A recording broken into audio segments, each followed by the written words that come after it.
I'm not going to talk about the jokes, I'm not going to talk about the weird cinematography, I'm not going to talk about how Lois Lane is a terrible journalist, I'm not even going to talk about how Superman feels like a side character in his own movie. I am going to talk about the story because I think the message is really harmful. Superman is my favourite superhero because he's a child of two cultures. He's an immigrant, a refugee from another world. Superman being an immigrant is a massive part of his character. The comic was created by Jerry Siegel and Joe Shuster, two Jewish immigrants living in the US in the 1930s. His origin story evokes the story of Moses, the baby in the basket, separated from his homeland and his family. The immigrant allegory has only been expanded in the decades since. His cape is revealed to be the blanket that he was wrapped in when the Kents found him. The big S on his chest is the Kryptonian symbol for hope. Superman is the last son of Krypton. His Kryptonian heritage is a core aspect of who he is. Even James Gunn has described Superman as an immigrant. So imagine my horror when I realized that the new Superman movie is about Superman renouncing his Kryptonian heritage. The movie reveals that Superman's Kryptonian parents, Jor-el and Lara Von Van, left a message instructing their son to conquer Earth and subjugate humanity. James Gunn has since confirmed in an interview that the message is real. How can someone not think it's real?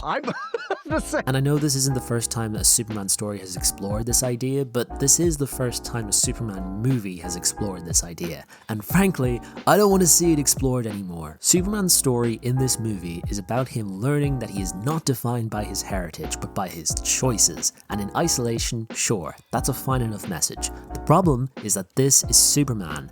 As a refugee, he is literally defined by his heritage. He is the last son of Krypton. He is symbolic for immigrants and refugees. He shows that people from other cultures can use their own heritage to make the world a better place for everyone. Jor-el and Lara were scientists. They were progressives, forward thinkers. They foresaw the doom of Krypton before anyone else, and they wanted their child to have a life. General Zod normally represents the evil aspects of Kryptonian society, their history of conquest and genocide, and Jor-el imprisoned General Zod and his followers in the Phantom Zone. Superman's parents are consistently depicted as good people, even when Krypton is depicted as less than perfect, because they are supposed to represent all that is good about Krypton, so that Superman can represent all that was good about them in the new world. So he can oppose Zod like his father before him, so he can represent his heritage. This film takes a story about a man caught between two worlds, a universal struggle that many immigrants and refugees can relate to on a deep level, and turns it into a story about a man renouncing his heritage. It takes a beautiful, nuanced metaphor and ruins it,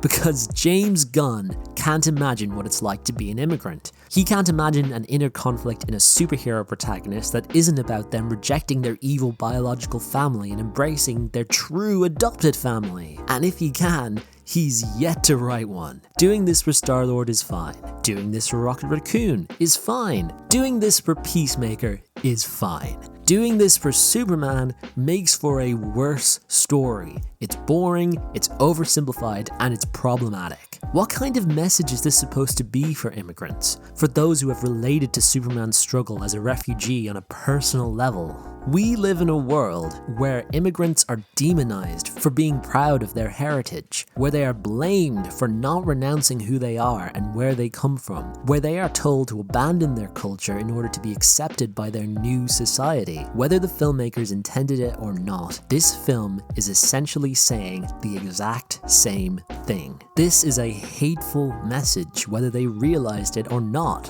And what does it say about James Gunn that none of this ever occurred to him? What does it say about the future of his bold vision for the DCU? If he's overlooking these fundamental problems with the building blocks of his new cinematic universe, then this whole thing is doomed before it even begins.